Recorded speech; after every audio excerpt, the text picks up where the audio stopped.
Hello students, this is Ejaz Sir's Maths Academy and today we are going to study a new chapter in science. It is chapter number 12, the study of sound. It's a very important chapter. It helps us to understand many concepts related to sound waves.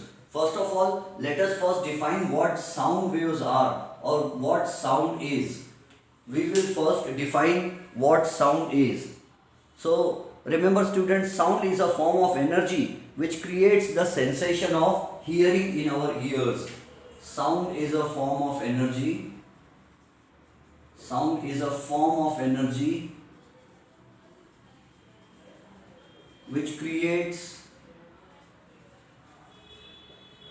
a sensation of hearing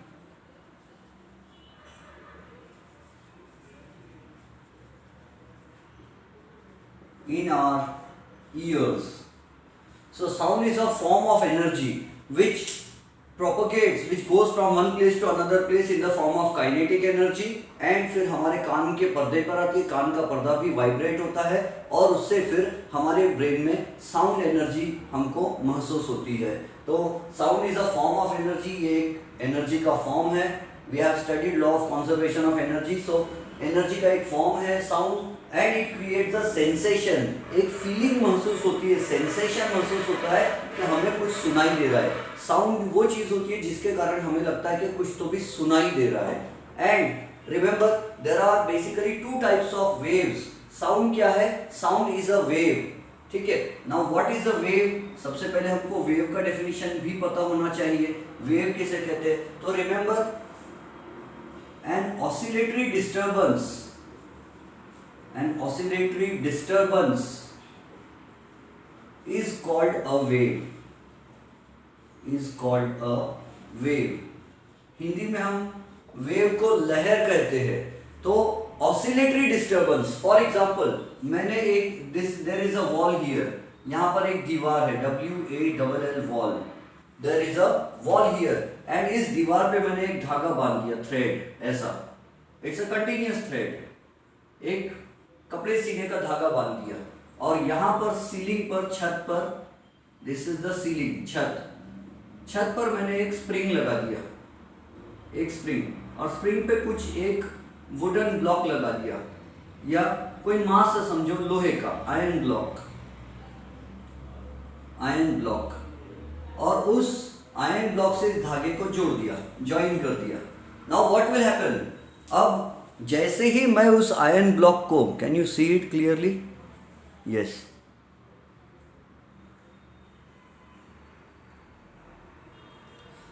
सो जैसे ही मैं इस iron block को खींचूंगा नीचे, when I pull it downwards, ये उसका central position है, ये मिडिल पोजीशन है आयरन ब्लॉक का. मैं उसको यहां तक खींचूंगा नीचे, यहां तक ऐसा, और छोड़ दूंगा. तो क्या होगा? The spring will perform oscillations. Oscillation का मतलब पता है आपको क्या होता है? ऑसिलेशन यानी एक ही रास्ते पर बार बार आना जाना. घड़ी का जो पेंडुलम होता है, वॉल क्लॉक का जो पेंडुलम होता है, you might have seen, this is 12 3 6 9, ऐसे रस्सी होती है and there is a ball, bob बोलते हैं उसको. और वो क्या करता है? वो भी ऑसिलेशंस करता है. एक बार इधर जाता है, टंग टंग टंग टंग, जितने बज गए उतने बार. तो दिन भर वो ऑसिलेशंस करता है ग्रेविटेशनल फोर्स के कारण. ऐसा करता रहता है. ठीक है. नॉर्मल वाला ग्रेविटेशनल फोर्स के भरोसे करता है, कुछ तो सेल से भी चलने वाले होते हैं. तो ऐसे ऑसिलेशंस करता है. तो ये ऑसिलेशंस किसको बोलते हैं? बार बार एक ही जैसा आना जाना करना, इसको ऑसिलेशन कहते हैं. तो मैंने स्प्रिंग को नीचे खींचा तो पहले वो नीचे जाएगा, फिर बीच में नहीं रुकेगा, फिर वो ऊपर तक जाएगा. Spring will oscillate. और जब स्प्रिंग ऑसिलेशन करेगा तो what will happen to this spring? ये रस्सी का क्या होगा? तो दिस स्प्रिंग विल परफॉर्म, ये रस्सी में वेव आ जाएंगी, इस रस्सी में लहर आ जाएंगी. वेव को हम क्या कहते हैं? लहर. हिंदी में लहर कहते हैं. तो ये रस्सी, जब ये ब्लॉक नीचे जाएगा तो रस्सी भी नीचे जाएगी, फिर ये ब्लॉक ऊपर जाएगा तो रस्सी भी ऊपर जाएगी, नीचे ऊपर ऐसी रस्सी यहाँ तक जाएगी. जब तक ये ऑसिलेशन करेगा तो रस्सी भी ऊपर नीचे जाएगी. तो रस्सी में क्या होगी? वेव आ गई. और ऐसी ही वेव आप कहाँ देखते हो? तो you see such waves on a sea shore, समुद्र के किनारे हाई टाइड, पानी ऊपर जाता है फिर नीचे आता है, फिर ऊपर जाता है फिर नीचे आता है, तो वो क्या कर रहा है, वो भी अप डाउन ऑसिलेशंस कर रहा है। और ये स्प्रिंग क्या कर रहा है, द स्प्रिंग, ये जो स्प्रिंग बनाया मैंने यहाँ पर, this spring is performing oscillations, ये स्प्रिंग ऑसिलेशंस कर रहा है, ये स्प्रिंग ऊपर नीचे ऊपर नीचे ऊपर नीचे जा रहा है, तो उसके कारण ये जो आयरन ब्लॉक है, मेटल का टुकड़ा या लोहे का, ये भी ऊपर नीचे ऊपर नीचे ऊपर नीचे जंप कर रहा है। तो ये लोहे के टुकड़े के ऊपर नीचे जंप करने, स्प्रिंग के कारण लोहे का टुकड़ा अप डाउन कर रहा है, क्योंकि स्प्रिंग और लोहे के टुकड़े को हमने ज्वाइन कर दिया है, तो लोहे का टुकड़ा अप डाउन कर रहा है, तो this spring also is performing oscillations, और उसके कारण इसमें वेव बन रही है। तो वेव का मीनिंग समझ गए। एक बार मैंने स्प्रिंग को खींच के सिर्फ डिस्टर्ब कर दिया, एक बार स्प्रिंग को खींच के डिस्टर्ब कर दिया, बाद में मैंने हाथ भी नहीं लगाया, मैंने छोड़ दिया उसको अपने आप, तो क्या हुआ, एक बार खींच के छोड़ दिए तो ऑसिलेशन चालू हो गए, ऑसिलेशन चालू हो गए तो इसमें वेव बन गई। तो वेव किसे कहते हैं, एक बार किसी चीज को ऑसिलेशन करवा दो और डिस्टर्ब कर दो और छोड़ दो, तो फिर उसमें वेव्स अपने आप बनती रहती है। ये मंदिर का घंटा भी जो है वो उसमें ये भी जो है मंदिर की घंटी भी या पेंडुलम भी ऑसिलेशंस करता है, तो इससे भी वेव बना सकते हैं। तो that was about a wave. ये हमने पढ़ा वेव क्या होती है। अब वेव्स कितने टाइप्स की होती है, तो basically there are two types of waves, दो टाइप्स की वेव्स होती है, वो मैं आपको समझाता हूँ। लेट अस सी, हम देखेंगे दो टाइप्स की कौन कौन सी वेव्स होती है, और फिर उनके बारे में डिटेल में हम लोग वन बाय वन पढ़ेंगे। तो सबसे पहली जो वेव होती है वो वेव्स होती है ट्रांसवर्स वेव्स। हम पहले ट्रांसवर्स वेव्स पढ़ेंगे, फिर हम लॉन्गिट्यूडिनल वेव्स को पढ़ेंगे। तो the first type of wave is, waves कितनी टाइप्स की होती है बेसिकली, तो waves are of two types, transverse waves,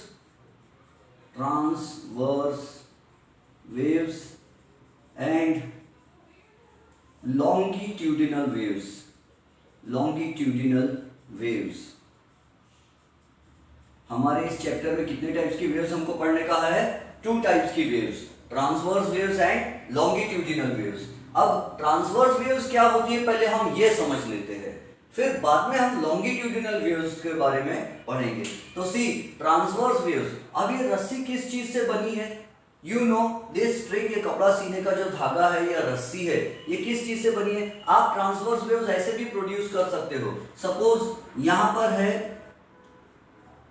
है Nobita, this is Nobita, and यहां पर है शिजुका,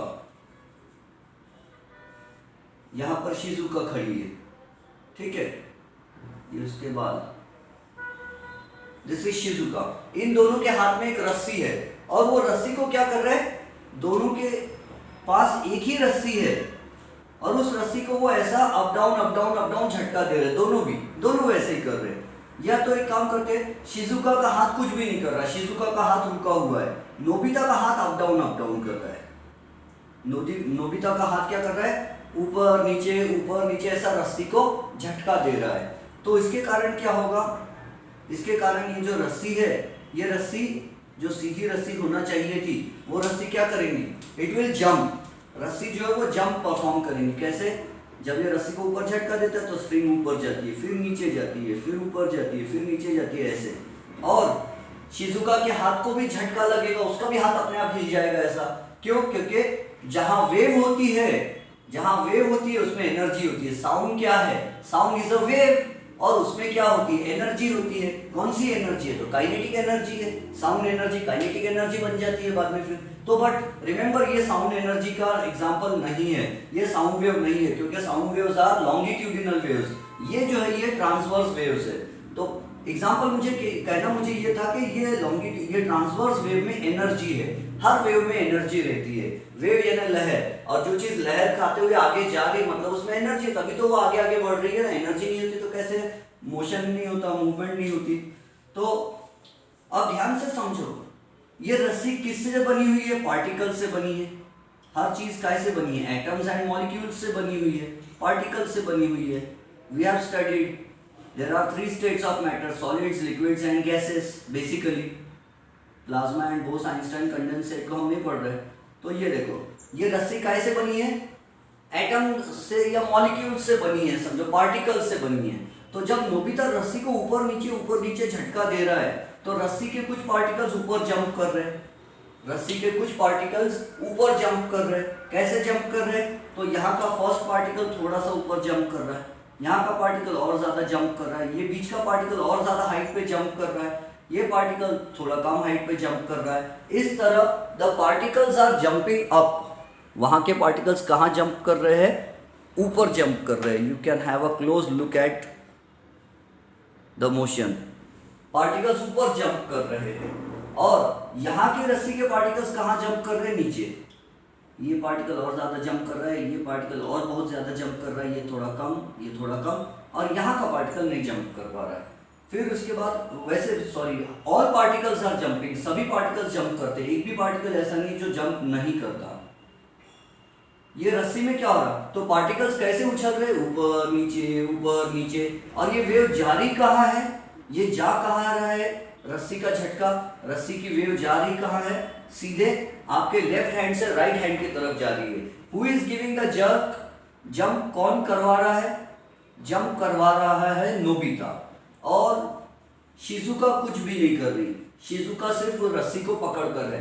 तो यहाँ से जो रस्सी की जंप चालू हुई, तो ये स्प्रिंग में भी वैसे ही है। यहाँ से जो रस्सी का उछलना अप डाउन जाना चालू हुआ, तो रस्सी क्या कर रही है? ऊपर जा रही है, नीचे जा रही है, ऊपर जा रही है, नीचे जा रही है, ऐसा। तो रस्सी के पार्टिकल्स कैसे जंप कर रहे हैं? अप डाउन कर रहे हैं। सो ट्रांसवर्स वेव्स में क्या होता है? पार्टिकल कैसे जंप करता है? या तो ऊपर फिर नीचे, फिर ऊपर फिर नीचे। तो particles are jumping up and down. और वेव जारी किधर है?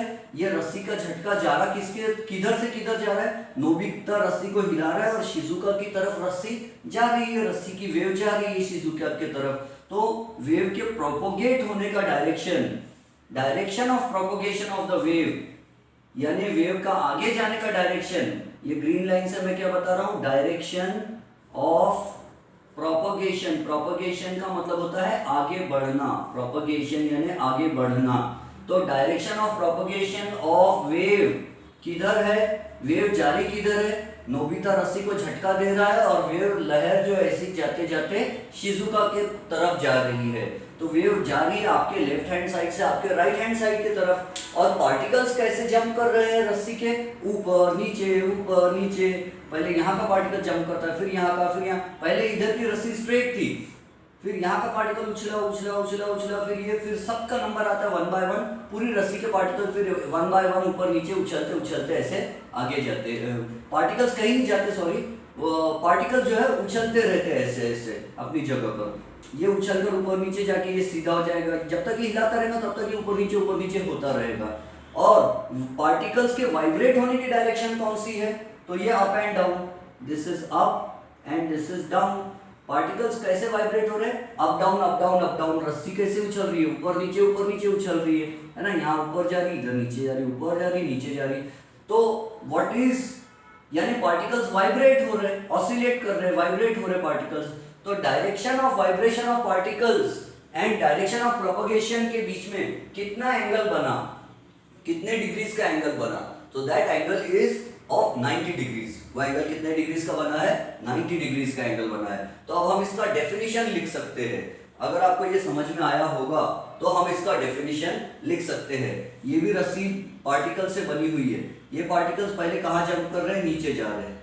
रस्सी के पार्टिकल नीचे जा रहे हैं, फिर थोड़ी देर के बाद यहाँ की रस्सी के पार्टिकल्स ऊपर जा रहे हैं। इमेजिन कर सकते हैं ना आप? Can you imagine? इमेजिन करना चाहिए आपने कि पहले रस्सी स्ट्रेट थी, पहले यहाँ के पार्टिकल्स धीरे धीरे ऊपर गए, ये पार्टिकल ऊपर गया, फिर ये पार्टिकल ऊपर उछला, फिर ये पार्टिकल बहुत ऊपर, ये पार्टिकल और ज्यादा ऊपर उछला, फिर ये कम। इस तरह पार्टिकल्स जो है वो जंप कर रहे हैं। इस तरह पार्टिकल्स आर जंपिंग। फिर ये यहाँ की रस्सी नीचे जंप ले रही है, नीचे जा रही है। तो अब यहाँ रस्सी नहीं, ये ऊपर चली गई। फिर यहाँ की रस्सी ऐसी नहीं रहेगी, अब वो रस्सी नीचे की ओर जा रही है।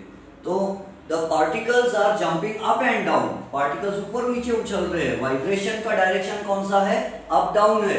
और वेव के आगे बढ़ने का, लहर के आगे बढ़ने की दिशा किधर है? डायरेक्शन किधर है? राइट हैंड साइड की तरफ है। तो ऐसी वेव्स को हम ट्रांसवर्स वेव्स कहते हैं। अब ट्रांसवर्स वेव्स का डेफिनेशन हमको लिखना है। तो I will do one thing students, कि मैं ये वाला डायग्राम यहाँ से या कौन सा डायग्राम मिटा दूं मैं?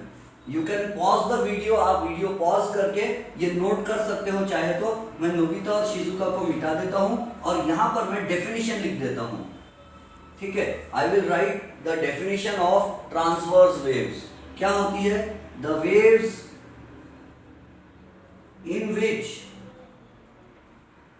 The particles of the medium, the particles of the medium यानी जिस चीज में से वेव जा रही है, पानी में वेव जा रही तो पानी के पार्टिकल्स, रस्सी में वेव जा रही तो रस्सी के पार्टिकल्स, रस्सी को, स्ट्रिंग को मीडियम बोला जाएगा यहाँ पर, ठीक है।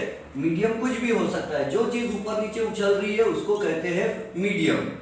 एयर के पार्टिकल्स ऊपर नीचे उछलेंगे तो हम कहेंगे एयर मीडियम है। रस्सी के, स्ट्रिंग के पार्टिकल्स अप डाउन होंगे तो हम बोलेंगे the string is the medium. ऐसा पानी की लहर ऊपर नीचे उछल रही है तो हम कहेंगे पानी की वेव है, पानी के particles. Water is the medium. The waves in which the particles of the medium vibrate, particles of the medium vibrate. कैसे वाइब्रेट होते हैं पार्टिकल्स? परपेंडिकुलर यानी 90 डिग्रीज का एंगल बनाकर। परपेंडिकुलर टू, किसको perpendicular? To the direction of propagation, direction of propagation. Propagation का meaning फिर से समझा रहा हूं। प्रोपगेशन यानी आगे बढ़ना, डायरेक्शन ऑफ प्रोपगेशन यानी आगे बढ़ने की दिशा। तो पार्टिकल्स ऑफ द मीडियम कहाँ वाइब्रेट हो रहे हैं? अप डाउन हो रहे हैं। और वेव जारी कहाँ है, लहर जारी कहाँ है? लेफ्ट हैंड से राइट की तरफ। तो इन दोनों में कितना एंगल बना है? The angle between these two is of 90 degrees. So the waves in which the particles of the medium vibrate perpendicular, ये वर्ड इंपॉर्टेंट है, perpendicular to the direction of propagation are called transverse waves. इन waves को हम transverse waves कहते हैं। I hope students कि आपको ये समझ गया होगा।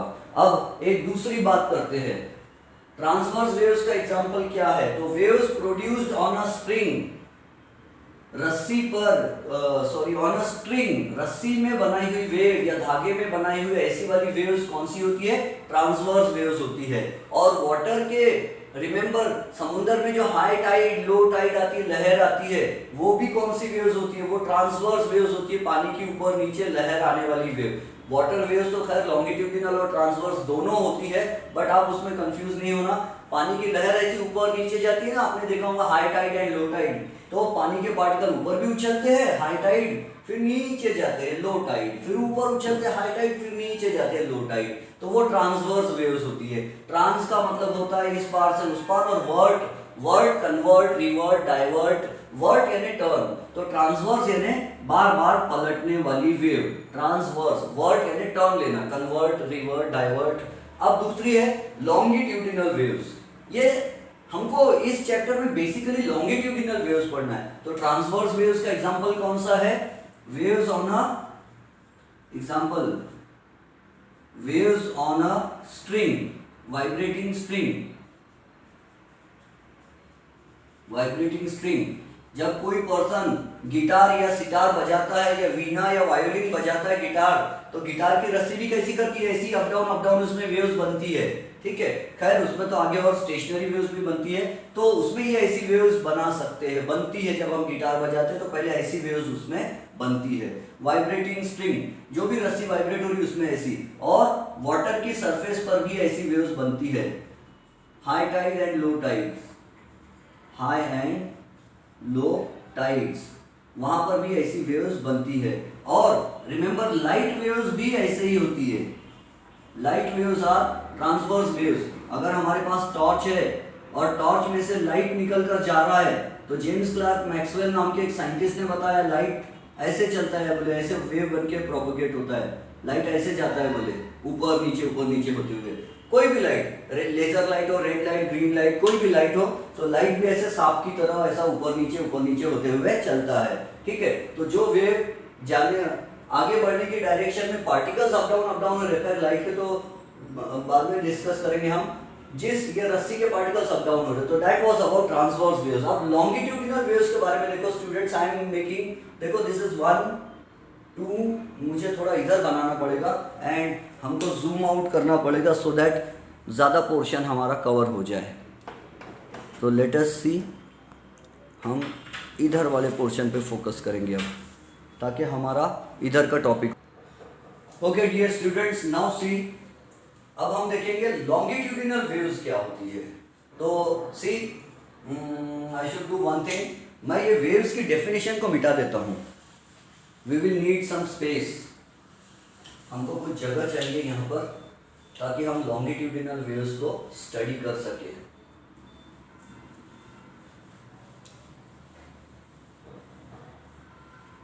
तो देखो क्या होता है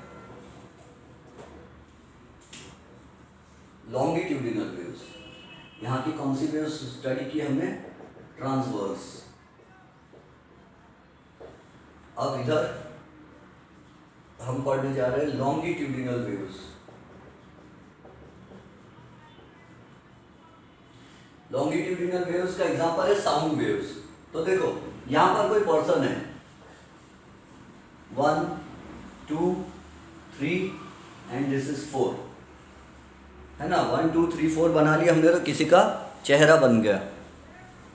अब इसको पीछे से थोड़ा इसके खोपड़ी घुमा देते। दिस इज द पर्सन, इसके मुंह से आवाज आ रही है एंड यहां पर एयर के पार्टिकल्स है। These are the particles of air almost equidistant from each other. Let us suppose there is uniform density initially. शुरू में ऐसा मानकर चलते कि एयर के पार्टिकल्स लगभग इक्वल डिस्टेंस पे है। There is uniform distribution of particles of the medium. ये एयर के पार्टिकल्स है, समझो। These are the particles of air, ये एयर के पार्टिकल्स है। बहुत सारे पार्टिकल्स बनाए मैंने। अब लॉन्गिट्यूडिनल वेव्स क्या होती है? जैसे ही ये पर्सन ने कुछ कहा, जैसे ही ये पर्सन ने कुछ कहा तो इसके लंग्स में से एयर निकली बाहर। इस पर्सन के जो लंग्स है, आपको मालूम है ह्यूमन बींग्स लंग होते हैं, ठीक है। इसके गले में 2 पाइप्स है। एक पाइप तो साउंड वेव वाला है, सॉरी क्या बोलते हैं हम उसको, ट्रैकिया है। एक पाइप तो वो है जो साउंड प्रोड्यूस करता है, और दूसरा पाइप जो है वो फूड पाइप है। पीछे वाला पाइप जो है ये फूड पाइप होता है, और सामने वाला जो पाइप है ये विंड पाइप है, जिसको हम ट्रैकिया भी कहते हैं। ये वाला जो है ये यहां से, तो इसके लंग्स में से जब एयर आएगी, इसके लंग्स में से जब एयर आएंगी, ये देखो ये pipe, this pipe divides into 2 branches and you know ये एक लंग है और इधर एक लंग है। एक रफ डायग्राम है ये, ठीक है। तो इसके लंग्स में से एयर आएगी बाहर। आप you can do one thing, आप सांस अंदर खींचो और अपनी सांस अंदर खींचते समय जोर से अपना नाम बोल के देखो। ऐसा सांस खींचो और जोर से अपना नाम बोल के देखो। You can not say anything. क्यों मालूम है? क्योंकि जब तक लंग्स में से एयर निकल के नाक या मुंह से बाहर नहीं आएगी तब तक हम जोर से कुछ नहीं बोल सकते। तो जब हम बात करेंगे, जब ये पर्सन कुछ बोलेगा या बोलेगी तो इसके मुंह से एयर निकलेगी। एयर निकलने से क्या होगा, ये इसने जैसे ही पहले कहा अबे, इस पर्सन ने क्या कहा, अबे, गाली बक रहा है। इसने जैसे अबे बोला तो क्या होगा, ये पार्टिकल्स पर एयर का प्रेशर लगेगा। साउंड एनर्जी जो है वो काइनेटिक एनर्जी बनेगी और ये पार्टिकल पर धक्का मारेंगी। तो जैसे ही ये फर्स्ट पार्टिकल को धक्का लगेगा तो ये फर्स्ट पार्टिकल क्या करेगा, वाइब्रेट होगा। कैसे वाइब्रेट होगा, आगे पीछे आगे पीछे आगे पीछे। इस पर्सन की आवाज किधर जा रही है, direction of propagation of sound किधर है। प्रोपगेट होने का मतलब, फिर तीसरी बार बता रहा हूं मैं, प्रोपगेशन का मतलब होता है आगे बढ़ना। तो डायरेक्शन ऑफ प्रोपगेशन साउंड का कौन सा है, साउंड आपके राइट हैंड से आपके लेफ्ट हैंड साइड की तरफ साउंड जा रही है, इसकी आवाज इधर जा रही है आपके लेफ्ट हैंड साइड की तरफ। और ये पार्टिकल कैसा वाइब्रेट हो रहा है, आगे पीछे आगे पीछे आगे पीछे। पार्टिकल कहीं नहीं जाएगा, अपनी ही जगह पर आगे पीछे आगे पीछे आगे पीछे वाइब्रेशन करेगा। साउंड कब प्रोड्यूस होती है, sound is produced due to either vibrations, generally तो वाइब्रेशन सिर्फ प्लकिंग एंड स्क्रैचिंग से भी होती है, but most basically sound produce होती है वाइब्रेशंस के कारण। जब कोई चीज वाइब्रेट होती है तो वो साउंड प्रोड्यूस करती है। तो एयर का पार्टिकल वाइब्रेट होगा। पहले इस पर्सन के गले में जो वोकल कॉर्ड्स थी, जो पन्नी थी, गले में पन्नी जैसा मटेरियल मेम्ब्रेन होती है, वो वोकल कॉर्ड्स मेम्ब्रेन वाइब्रेट हुई थी। तो जितने बार मेम्ब्रेन वाइब्रेट हुई उतनी बार एयर के पार्टिकल भी वाइब्रेट होने लग जाएंगे। ये पार्टिकल वाइब्रेट, जब हम लोग पढ़ते थे, हमने ये टॉपिक 12th स्टैंडर्ड में पढ़े थे हमारे समय। अब आप लोग तो एडवांस लोग हो, आप तो बहुत पढ़े लिखे लोग हो, तो you are studying these things अभी आप लोग अपनी इतनी सी क्लास में ये सब चीजें पढ़ रहे हो, तो हमारे जो सर थे फिजिक्स के, वो हमको पढ़ाते थे तो ऐसा बोलते थे, sound is going from this direction to that direction and the particles of the medium are vibrating like this. ऐसा ऐसा करते थे वो। और उसी समय ऋतिक रोशन का एक मूवी आया था, कहो ना डैश है, तो लोग बोलते थे देखो सर है ना, बोले एक पल का जीना डांस कर रहे हैं, उसमें गाना था एक पल का जीना, तो ऐसा ऐसा ऋतिक रोशन ऐसा ऐसा डांस करता था उसमें। तो ये पार्टिकल जो है ये आगे पीछे वाइब्रेट कर रहा है, फिर ये आगे पीछे वाइब्रेट करके क्या करेगा, what will this first particle do, second को धक्का देगा, first will stop, first particle vibrate होगा और रुक जाएगा, सेकंड को धक्का देगा, फिर ये सेकंड पार्टिकल वाइब्रेट होगा, ऐसा आगे पीछे आगे पीछे आगे पीछे, फिर थर्ड वाइब्रेट होगा, सेकंड रुक जाएगा, थर्ड पार्टिकल वाइब्रेट होगा, थर्ड वाइब्रेट होकर फोर्थ को धक्का दे देगा, the third particle will give a push to the fourth particle and the third particle will stop, the fourth particle will now start vibrating, oscillating, fourth vibrate होगा, फिर fourth vibrate होते होते fifth को धक्का दे देगा, फोर्थ वाला रुक जाएगा, फिफ्थ वाला वाइब्रेट होगा, फिफ्थ वाला वाइब्रेट होकर सिक्स्थ वाले को धक्का देगा, फिफ्थ वाला रुक जाएगा, सिक्स्थ वाला रुक जाएगा, फिफ्थ वाला रुक जाएगा, सिक्स्थ वाला वाइब्रेट होगा। ऐसा करते करते हर प्रीवियस पार्टिकल जो रहेगा, पहले वाला पार्टिकल वाइब्रेट होकर दूसरे को धक्का दे देगा आगे वाले को, फिर दूसरा वाइब्रेट होते रहेगा, पहला वाला रुक जाएगा, फिर वो उसके नेक्स्ट वाले को धक्का देगा, वो रुक जाएगा, नेक्स्ट वाला वाइब्रेट होगा। इस तरह साउंड वेव आगे बढ़ती है। तो अब ये ध्यान से समझो, ये पार्टिकल्स की वाइब्रेट होने की डायरेक्शन कैसी है, आगे पीछे, सभी पार्टिकल्स कैसे वाइब्रेट हो रहे हैं, आगे पीछे आगे पीछे आगे पीछे, front end back front end back front end back, particles आगे पीछे वाइब्रेट हो रहे हैं और साउंड जा रही किधर है, इधर जा रही। तो पार्टिकल्स के वाइब्रेट होने की डायरेक्शन, एयर के पार्टिकल्स की वाइब्रेट होने की डायरेक्शन एंड साउंड के जाने की डायरेक्शन कैसी है, तो ये देखकर नहीं लगता स्टूडेंट्स के ये पैरेलल लाइंस है करके, है ना। अगर मैं ये वाइब्रेशंस की लाइन को पूरी करते जाऊं, सभी के वाइब्रेशंस ऐसे बताते जाऊं, तो ये actually parallel and anti parallel है, तो हम इसको पैरेलल बोल देंगे सिंपली। तो ये जो है पार्टिकल्स पैरेलल वाइब्रेट हो रहे हैं। अब देखो तो फिर लॉन्गिट्यूडिनल वेव्स की डेफिनेशन क्या होगी, द वेव्स, द वेव, और वेव का मतलब क्या होता है, ऑसिलेट होने वाला, वाइब्रेट होने वाला डिस्टर्बेंस। हमने फर्स्ट पार्टिकल को डिस्टर्ब किया, वो वाइब्रेट होने लग गया, सेकंड को धक्का दिया, सेकंड डिस्टर्ब होगा, वो वाइब्रेट होने लगा, थर्ड को धक्का दिया, थर्ड वाइब्रेट होने लगा, फोर्थ को डिस्टर्ब किया, फोर्थ वाइब्रेट होने लगा। इस तरह पार्टिकल्स कहीं नहीं जाते, बस नेक्स्ट नेक्स्ट वाले को वाइब्रेट करवाते रहते हैं और खुद रुक जाते हैं। तो द वेव्स, और इसी को तो वेव बोलते हैं, वाइब्रेट होने वाले। एक बार किसी चीज को डिस्टर्ब कर दो और उसको वाइब्रेट करा दो, ऑसिलेट करना और वाइब्रेट करना लगभग एक जैसा ही है। तो the waves in which the particles of the medium, the particles of the medium, अभी जो एग्जांपल मैं आपको समझा रहा हूं इसमें मैंने मीडियम कौन सा लिया, एयर। ये किस चीज के पार्टिकल्स है समझो, एयर के पार्टिकल्स है। So the medium in which, sorry the waves in which the particles of the medium vibrate, vibrate की जगह हम ऑसिलेट भी बोल सकते हैं, लेकिन वाइब्रेट वर्ड हमारे लिए इजी वर्ड है। In which the particles of the medium vibrate parallel, ये वर्ड सबसे ज्यादा इंपॉर्टेंट है यहाँ पर, parallel to the direction of propagation. किसको पैरेलल है, आगे बढ़ने की दिशा को पैरेलल है, दिशा काटनी। So direction of propagation, propagation का मीनिंग फिर से आगे बढ़ना, प्रोपगेट होना यानी आगे बढ़ना। सो द वेव्स, अब दोनों डेफिनेशन देखो, ट्रांसवर्स वेव्स और लॉन्गिट्यूडिनल वेव्स की। इसमें क्या हो रहा था, वेव जा रही राइट में या लेफ्ट में, जिधर भी जाएंगी वेव तो पार्टिकल ऊपर नीचे, यानी पार्टिकल्स के वाइब्रेट होने की डायरेक्शन और वेव के आगे बढ़ने की डायरेक्शन के बीच में 90 डिग्रीज का एंगल बनता है। यहाँ पर वेव के जाने की डायरेक्शन और पार्टिकल्स के वाइब्रेट होने की डायरेक्शन में पैरेलल होता है, 0 डिग्री एंगल, यानी पैरेलल वाइब्रेशंस होते हैं। तो ये डेफिनेशन ब्लू वाली ट्रांसवर्स वेव्स की और ये लॉन्गिट्यूडिनल वेव्स की ब्लैक वाली डेफिनेशन, इन दोनों में सिर्फ एक ही डिफरेंस है, यहाँ पर वर्ड आया है परपेंडिकुलर, ट्रांसवर्स वेव्स में परपेंडिकुलर वर्ड आया है, लॉन्गिट्यूडिनल वेव्स में पैरेलल वर्ड आया है, बाकी सब कुछ सेम है students, everything is the same.